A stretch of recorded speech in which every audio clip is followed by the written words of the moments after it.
네, 오늘 시장에 어떤 이슈가 있었는지 자세하게 파헤쳐보는 하루장터 시간입니다. 오늘은 전문가 세 분과 함께 하도록 할게요.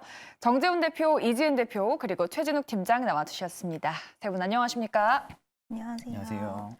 네, 오늘도 다양한 이슈들이 나왔는데요. 우리가 꼭 알아야 할 이슈는 어떤 건지 첫 번째 이슈부터 바로 공개하도록 하겠습니다. 네, 첫 번째로 알아볼 이슈는 바로 반도체입니다. 간밤에 엔비디아가 6%가 넘게 급등하면서 사상 최고치를 경신했습니다. 덕분에 오늘 국내장에서 관련 반도체주들이 강세를 보였는데 대부분의 반도체 종목들이 윗꼬리를 달거나 음봉으로 전환하면서 마감이 됐습니다. 과연 반도체주의 훈풍 계속 이어질 수 있을지 세 분의 팻말 통해서 바로 알아보도록 할게요. 세 분 준비되셨으면 팻말 바로 들어주시죠. 세 분 다 반도체에 대해서는 긍정 의견을 주셨습니다. 일단은 반도체주가 음봉으로 전환하긴 했는데 지금이라도 좀 잡아야 될지 좀 지켜봐야 될지 최진욱 팀장님께 한번 여쭤볼게요. 반도체주 좀 힘을 좀 낼 수 있을까요? 어떻게 보세요? 사실 지금 엔비디아가 계속해서 신고가 행진을 꾸준하게 이어가준다는 부분들은 그만큼 AI 반도체 쪽에 있어가지고 여전히 좀 실적이 개선이 될 수 있는 기대감과 그리고 실적 개화, 시장 개화 기대감이 계속 지금 붙어 있는 것으로 판단이 듭니다. 그러니까 경기 지금 반도체 같은 경우는 날개를 달아줄 수 있는 부분, 강한 모멘텀 같은 경우가 AI 반도체가 지금 붙어 있는 상황이죠. 거기에 있어서 지금 삼성전자 같은 경우도 지금 영업이익이나 매출단이 턴어라운드 되면서 이익이 좀 증가를 해줄 가능성이 높아진다라는 이야기도 계속 나와주고 있는 상황에서 지금 최근에 또 GPT 스토어 관련한 또 이야기가 굉장히 많이 나와주고 있습니다. 그럼 결국에 AI 관련한 지금 이슈들이 계속해서 연결고리식으로 나와준다는 부분들은 결국 이제 AI 반도체 쪽에 있어서의 어느 정도 좀 상승 파급력을 좀 위로 올려줄 수 있는 가능성도 굉장히 좀 열려 있다고 보고 있고요. 이제 엔비디아 같은 경우도 시장 점유율을 굉장히 좀 많이 장악을 하고 있는 상황이죠. 지금 상황에서는 오히려 지금 AI 반도체 쪽에 있어가지고는 엔비디아 쪽에서 GPU도 증가를 계속 시키겠다라는 이야기가 있다는 부분들은 결국에 SK 하이닉스 쪽에 있어서도 공급량이 더 늘어날 수 있는 이슈로도 연결고리가 될 수가 있는 상황이다 보니까 오히려 이 힘을 불러 일으켜가지고 삼성전자나 SK 하이닉스가 계속해서 현 구간을 지지해준다 하게 되면은 중소형주들 좀 AI 반도체로 관련돼 있는 기업들 같은 경우도 추가적인 상승폭은 여전히 저는 좀 열려 있다고 생각을 하고 있습니다. 추가적으로 좀 시세 창출도 가능할 것이다라고 말씀을 주셨는데 우리 이지은 대표님도 긍정 의견을 주셨거든요. 그러면 오늘의 음봉을 이용해서 뭔가 매수 찬스로 활용을 해봐도 괜찮을까요? 저는 충분히 다시 한번 이제 매수의 기회로 삼으셔도 된다라고 말씀을 드리고 싶고요. 일단 오늘 삼성전자 이제 4분기 잠정 실적이 발표가 됐는데 일단 메모리 반도체 재고 감소라든지 이런 부분들은 좀 긍정적으로 저는 볼 수 있는 부분도 있었다라고 좀 판단할 수 있다라고 생각을 하고 일단은 AI 반도체 같은 경우에는 지금 세계적으로 계속해서 많은 빅테크 기업들이 주목을 하고 있는 부분이라고 할 수가 있기 때문에 이번 2024년에도 충분히 특히 상반기 같은 경우에는 반도체 종목들이 좀 시장을 주도할 것이라고 예상을 할 수가 있을 것 같고요. CXL이라든지 그리고 AI 쪽에서 AI 온디바이스 AI라든지 CXL 새롭게 출시된 이런 반도체 칩이라든지 이런 부분들이 굉장히 많은 또 한 해였어요. 작년 이어서 올해도 지금 엔비디아와 AMD가 또 새로운 이런 칩을 출시하는 부분도 있었기 때문에 이러한 부분들을 봤을 때 신형 또 GPU 공개를 했죠. 이런 것들 봤을 때 앞으로 계속해서 모멘텀이 맞물려 가면서 이 AI 반도체 쪽에 훈풍은 계속해서 이어지지 않을까라고 생각을 하고요. 오늘 반도체 종목들 장 초반에 좋았다가 이제 삼성전자 실적 발표하고 좀 약한 흐름이 나오기도 했지만 계속해서 지금 시장에서 주도하고 있는 CXL 관련주라든지 최근에 온디바이스 AI 관련주들이 좀 강한 탄력이 나왔었는데 제주 반도체라든지 퀄리타스 반도체 이런 종목들 계속해서 강세 이어가고 있는 것은 분명히 좀 의미가 있다라고 생각이 되고요.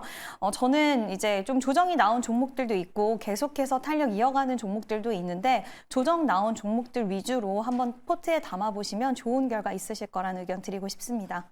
네, 정말 오늘 반도체주에 영향을 줬던 게 또 삼성전자의 실적 아니겠습니까? 영업이익이 15년 만에 최저치를 기록했다고 하죠.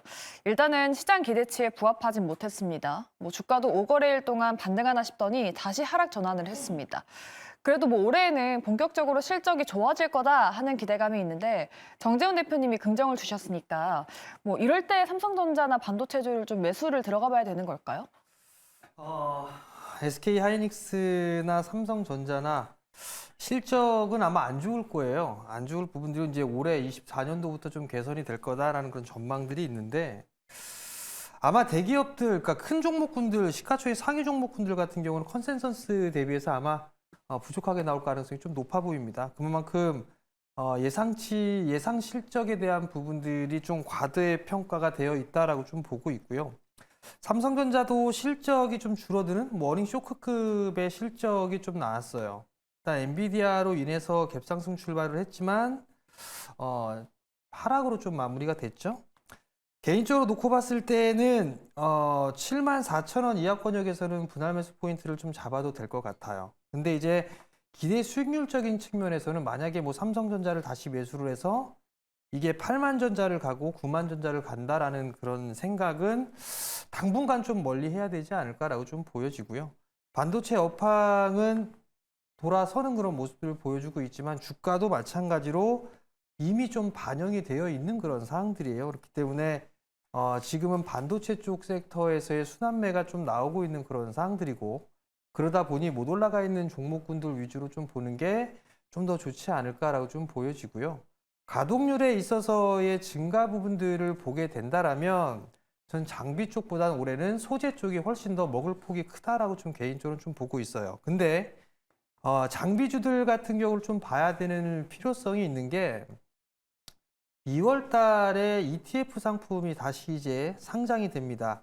전공정과 후공정 쪽에 있어서의 개별적으로 특화된 ETF가 좀 상장이 좀 되는데 거기에 포함되어 있는 그런 종목군들을 좀 보게 되면 HBM 관련 종목군들이 좀 상당히 많아요. 또 하나는 그 ETF 중에 AI 반도체 장비 쪽에 있어서의 ETF도 있는 그런 사항들인데 그 ETF 상품을 좀 보시게 되면 아무래도 후공정 쪽과 전공정 쪽에 있어서의 어떤 종목이 편입이 될 거다라는 부분들을 대충 짐작을 할 수가 있을 거예요. 그러면 결론은 삼성전자나 SK 하이닉스는 조정을 받았을 때 매수 포인트를 좀 잡아도 좋은 그런 상황입니다만 기대 수익률은 좀 다소 떨어진다라고 좀 보시면 좋을 것 같고 나는 단기적으로 좀 보고 싶다라고 하게 된다라면 장비 쪽에 있어서 ETF에 편입되는 그런 종목군들을 좀 노려보는 게 좋지 않나라고 좀 보여지고 그중에 반등이 나올 만한 부분들은 HBM 쪽이다라고 좀 보시면 좋고 올해 기준으로 보게 된다면 저는 여전히 장비 쪽보다는 소재 단이 훨씬 더 먹을 폭이 크다라는 말씀을 좀 드리도록 하겠습니다. 네.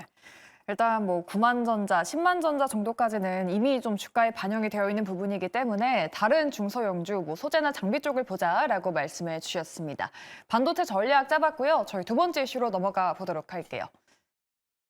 네, 두 번째 이슈는 항공주입니다. 최근에 항공주에 영향을 주는 환경이 유리하게 흘러가고 있습니다. 뭐 국제 유가도 급락했고 여객 수요, 화물 수요, 운임까지 모두 항공주에 힘을 주고 있는 상황이죠. 작년 말부터 항공주가 전체적으로 반등했는데 지금 잡아야 할 타이밍일지 세 분의 의견 바로 들어보도록 할게요. 팻말 준비되셨으면 바로 들어주시죠. 긍정 두 분, 그리고 팀장님 혼자 부정을 주셨어요. 그러면 부정부터 한번 들어보도록 할게요. 뭐 조금 더 지켜봐야 되는 타이밍인가요? 지금 환경 자체는 좀 유리한 것 같은데요. 사실 뭐 이제 최근에 국제유가가 좀 급락을 해주면서 항공주들이 뭐 실적 개선이 될 거라는 기대감이 현재 들어와 있는 건 사실입니다. 뭐 그만큼 지금 이제 항공주들 보게 되면은 이제 막 중장기평에서 좀 돌파를 해주려는 그런 단계들이 계속해서 나와지고 있는 상황은 맞는데 사실 이 유가 관련해서는 앞전부터 코로나19로 끝나고 나서도 일단은 뭐 여행 수요가 다시 증가를 해줄 거라는 기대감 그리고 수능이 끝나고 나서 여행 수요가 단기적으로 좀 증가를 해줄 거라는 기대감으로 인해 가지고 주가가 좀 보편적으로 좀 많이 움직이는데 보통 항공주들 같은 경우가 오히려 여행 수요 대비해서 그 기대감의 주가를 전혀 저는 좀 반영을 못하고 있다고 생각을 하고 있거든요. 그렇다는 것은 결국 이제 실적이 정확하게 찍히는 부분들이 일단 나타나줘야만이 항공주들의 좀 추가적인 수급 부분들이 좀 붙어줄 가능성이 저는 좀 높다고 보고 있는 상황이고 물론 이제 유가가 급락한 부분들은 항공주들의 좀 하나의 터닝 포인트가 될 수 있는 부분들이긴 합니다. 네, 다만 지금 국제유가 부분들이 급락세가 나온다는 이야기는 앞전부터 이미 나왔던 부분들이고 꽤 어느 정도 좀 지속이 됐었던 이슈이다 보니까 이 부분들이 최근에 중장기평 돌파해주는 단기 상승에 좀 반영이 됐을 가능성이 저는 좀 크다고 보고 있거든요. 그럼 여기서 이제 추가적인 이슈가 하나 더 붙어줘야 됩니다. 항공주들 같은 건 뭐 앞으로 여행 수요가 계속해서 개선이 될 거다. 아니면 실적이 뭐 개선이 될 여지가 높다라는 뭐 증권가 리포트라든지 이런 부분들이 좀 연이어서 나와줘야만이 지금 추가적인 좀 수급적인 부분들 좀 붙어줄 가능성이 저는 좀 높다고 보고 있기 때문에 오히려 이제 바닥에서 잡은 분들 같은 경우는 지금 뭐 크게 문제는 없다고 저는 생각을 하고 있지만 신규분들 같은 경우는 오히려 지금 항공주의 굳이 밸류 매력도를 보고 나서 접근하기에는 다소 좀 기회비용이 아깝지 않을까 저는 좀 그렇게 생각하고 있습니다. 알겠습니다. 일단은 뭐 국제유가 이야기도 한번 해볼게요. 사우디에서 아시아 판매 가격을 인하하겠다고 했습니다. 뭐 미국의 원유 생산량이 좀 역대급으로 증가하면서 사우디가 맞불을 놓는 게 아닌가 싶은데 뭐 유가 전쟁을 다시 한번 해보자는 건지 이지은 대표님께 한번 여쭤볼게요. 유가 가격이 점점 더 하락하게 될까요? 저는 일단은 유가 가격 같은 경우에는 당분간은 좀 하락을 할 수 있을 거라고 생각을 하는데 이쪽은 좀 유의를 하셔야 될 부분은 우리가 예상치 못한 돌발적인 이런 변수들이 많이 나오기 때문에 제가 항공주를 괜찮다고 말씀드린 건 무조건 이제 유가 가격이 하락에 대한 모멘텀보다는 저는 오히려 이제 여행을 가시는 분들 수요가 정말 많이 제 주변에도 늘어난 부분을 좀 주목을 해봤는데요. 일단 일본 여행 가시는 분들 이제는 일본이 엔저 효과 때문에 그거를 필두로 해서 제 주변에도 지금 일본 여행 가시는 분들이 너무너무 많거든요. 그래서 당분간 이러한 수요는 좀 계속해서 이어질 거라고 좀 보이고 있고 또 일본뿐만 아니라 뭐 베트남이라든지 그동안 계속 억눌려 왔던 그러니까 글로벌 경기 침체가 있는데도 불구하고 다른 쪽으로 비용을 지불하는 것보다는 오히려 해외여행을 가서 지불하는 비용이 아깝지 않다라고 생각하는 사람들이 더 많아진 것 같아요. 저 특히 LCC 같은 경우에는 이런 단거리 노선이라든지 이런 부분을 통해서 실적이 앞으로도 저는 조금 이어질 수 있을 거라고 생각을 하고요. 좀 아쉬운 부분 중에 하나는 이 LCC 항공사들의 특징을 보면 실적이 좋아진다, 그리고 여행 수요도 늘어난다라는 얘기가 나와도 그와 걸맞는 탄력은 진짜 시원스럽게 나오지 못하는 그런 좀 이 섹터만의 그런 특징이 있거든요. 근데 이번에는 만약에 시장이 조금 예를 들어서 시장이 뭐 반도체나 이런 부분들 저도 좋다고는 생각하지만 변동성이 좀 있다라고 한다면 오히려 지금 또 실적 시즌에 돌입을 했기 때문에 이쪽으로 좀 초점이 맞춰져서 이번에는 좀 더 탄력 있는 모습이 나와줄 수 있는 가능성도 열어줄 수 있다라고 보기 때문에 긍정 의견을 좀 드렸습니다. 네, 그러니까요. 항공주 지금 실적 개선에 대한 기대감도 높아지고 있는데 뭐 코로나 이전 실적까지도 좀 기대를 하고 있는 것 같아요. 정재훈 대표님께 한번 여쭤볼게요. 항공주 그럼 실적 개선 기대감까지 더해져서 주가가 조금 더 상승해질 수 있을까요? 제법 올랐죠. 제법 올랐던 부분들이 있기 때문에 조정을 활용한 전략은 좀 괜찮지 않을까라고 좀 보여지고요. 실적은 턴어라운드가 되어졌습니다. 23년도부터 턴어라운드가 됐는데 이제 관건은 올해에도 24년도에도 이런 성장을 좀 이어갈 수 있느냐가 좀 관건일 것 같아요. 그럼 결국은 경기 쪽하고도 일단 연결을 좀 할 수가 있을 것 같은데 국내 쪽에 있어서 경기는 그렇게 썩 좋은 그런 상황들은 아니에요. 물론 해외 여행객에 대한 증가 부분들로 인해서 실적이 좀 좋아지는 그런 부분들은 있지만 주가는 이미 좀 반영이 되어 있는 그런 부분들이 어느 정도 좀 있는 것 같습니다. 그렇기 때문에 조정을 좀 활용한 그런 전략은 좀 좋지 않나라고 좀 보여지고 지금 시장에 있어서의 특징은 대체적으로 순환매로 좀 볼 수가 있어요. 못 올랐던 종목군들이나 섹터들, 종목군들이 돌아가면서 좀 순환이 나와주고 있는 그런 상황들이기 때문에 지금 구간에서 따라 들어가는 그런 부분들보다도 좀 조정을 활용한 그런 전략이 좀 좋지 않을까 싶습니다. 네, 알겠습니다. 항공주까지 세 분과 함께 오늘장 메인 이슈들 보면서 전략 한번 만들어 봤습니다. 참고해 보시기 바라겠고요. 저희 다음으로는 시간외에서는 어떤 종목들이 움직이고 있는지 알아보도록 하겠습니다. 시간외 특징주 지금 바로 만나보시죠. 네, 정규장은 마감했지만 시간의 거래는 활발하게 이루어지고 있습니다. 시간의 특징주 5가지 알아보도록 할게요. 네, 가장 먼저 첫 번째 특징주 바로 NP인데요. 애플의 비전 프로 출시일이 확정됐죠. 미국을 대상으로 2월 2일에 출시된다고 하는데요. XR 관련주인 NP 오늘 시장에서 22% 급등한 데 이어서 시간의 거래에서도 강세 움직임 보여주고 있습니다. 또 두 번째 특징주는 바로 유니온인데요. 유니온 머티리얼, 동국 RNS 같은 히토류 관련 종목들도 시간의 거래에서 좋은 움직임 보여주고 있습니다. 세 번째 살펴볼 특징주 바로 솔트룩스인데요. AI 관련주들 지난주 금요일 시장부터 3거래 연속 상승세입니다. 코난 테크놀로지 같은 기업도 시외에서 시세받고 있는데요. 아직 안 오른 AI 종목들 어떤 것들이 있는지 그리고 이 강세 계속해서 이어질지 잠시 후에 이야기 나눠보도록 하겠습니다. 나머지 두 종목은 하락하는 기업들입니다. LS 머티리얼즈 오늘 외국인과 기관의 매도 물량으로 오늘 시장에서 10% 넘게 급락한 데 이어서 시간의 거래에서도 하락세 보여주고 있고요. 또 흥구석유도 오늘 급등했었는데 시간의 거래에서 하락하는 모습 연출하고 있습니다. 자, 그럼 특징주들 하나하나 짚어보도록 하겠습니다. 가장 먼저 NP 살펴보도록 할 텐데요. 애플의 비전 프로 출시가 확정됐죠. 오늘 메타버스 그리고 XR 관련주들도 강세 흐름 이어갔었는데요. 이지은 대표님, 일정 매매로 본다면 출시되기 전에 이런 관련주들 담아봐도 될지, XR, 메타버스 관련주 어떻게 보실까요? 네, 일단은 지금 애플 비전 프로가 출시일이 확정이 됐는데 이 부분은 충분히 저는 모멘텀으로 작용이 될 수가 있을 거라고 생각을 하고요.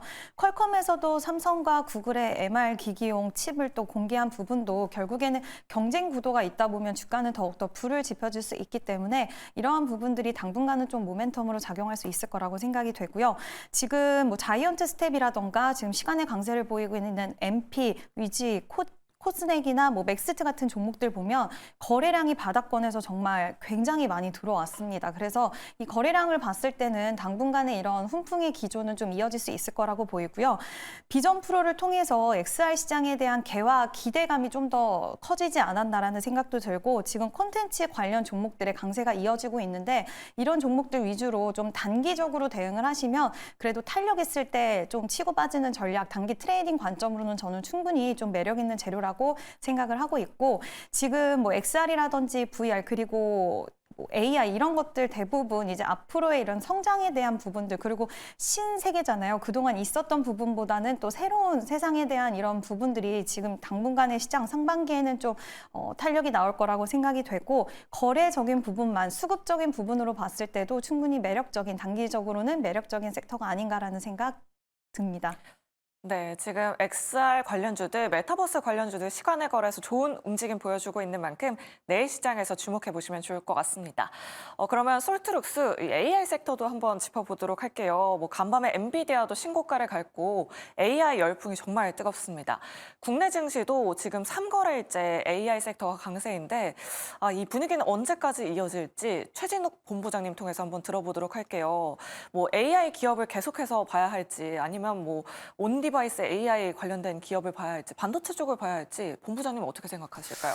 사실 이제 온디바이스 AI 같은 경우는 저는 아직까지는 이제 시장 개화 초입 구간으로 좀 봐야 된다고 저는 좀 생각을 하고 있고요. 그러니까 아직까지는 이제 기대감에 지금 주가가 일단 움직일 수 있는 부분들이 열려 있는 상황인데 실적까지는 연결을 할 수 있는 부분들은 아직은 조금 더 저는 시기적인 부분들이 지켜봐야 될 필요성이 있다라는 관점인데 사실 지금 AI 챗봇이라든지 GPT 관련해서는 지금 GPT 스토어 관련해서 이야기가 계속 나와주고 있는 상황이죠. 그러니까 보통 이제 AI 챗봇 기업들 같은 경우가 어느 정도 좀 기대감, 실적 성장에 대한 기대감이라든지 성장을 할 수 있는 기대감을 가지고 있었던 부분들이 있어가지고 오히려 이제 주가를 그동안 계속 위로 올릴 수 있는 기대감으로 주가를 좀 끌어올렸던 부분들인데 결국에 실적이 받쳐주지 않으니까 주가 또 이제 어느 정도 재료가 소멸이 되면 좀 빠졌던 부분들인데 사실 이번에 이제 GPT 스토어가 이야기가 나오면서 결국 이제 기업이라든지 개인들이 개발할 수 있는 AI 챗봇 부분들을 직접적으로 판매를 할 수가 있습니다.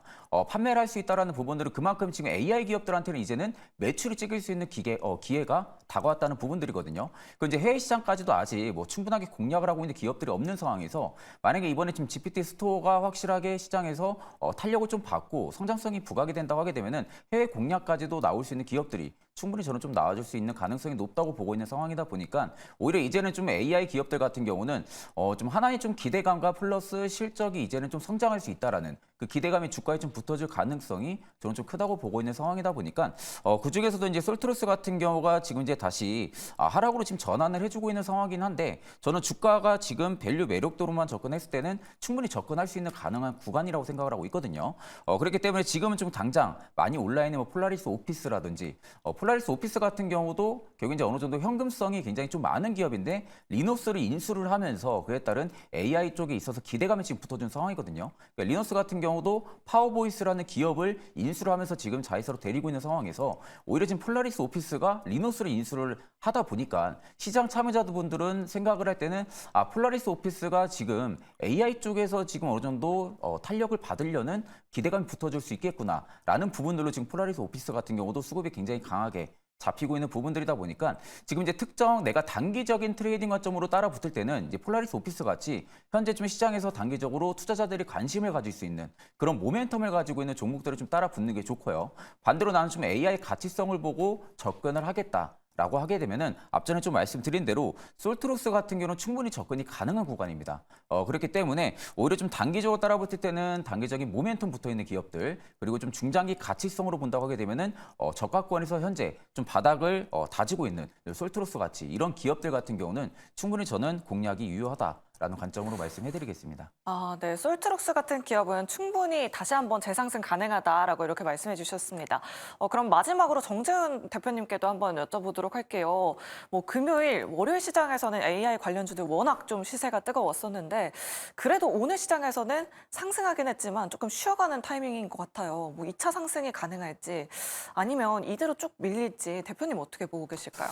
우선 시세 흐름들은 조금 더 나올 수 있다라고 좀 보시는 게 맞을 것 같고요. 인공지능 쪽에 있어서의 이슈거리가 될 만한 그런 부분들이 좀 상당히 많이 있습니다.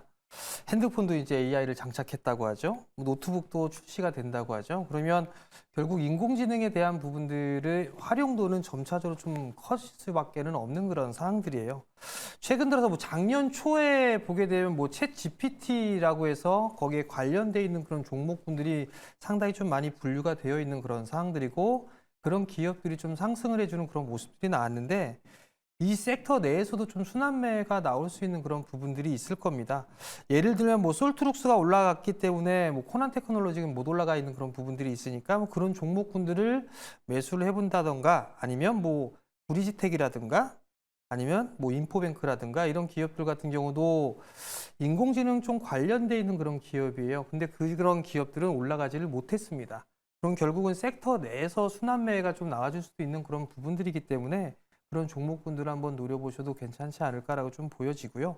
추가적으로 좀 상승을 하게 된다라면 내일 한 번 더 움직여주는 그런 모습들이 나오게 된다라면 따라 들어가는 전략은 좀 좋지 않다라고 좀 보고 있고요.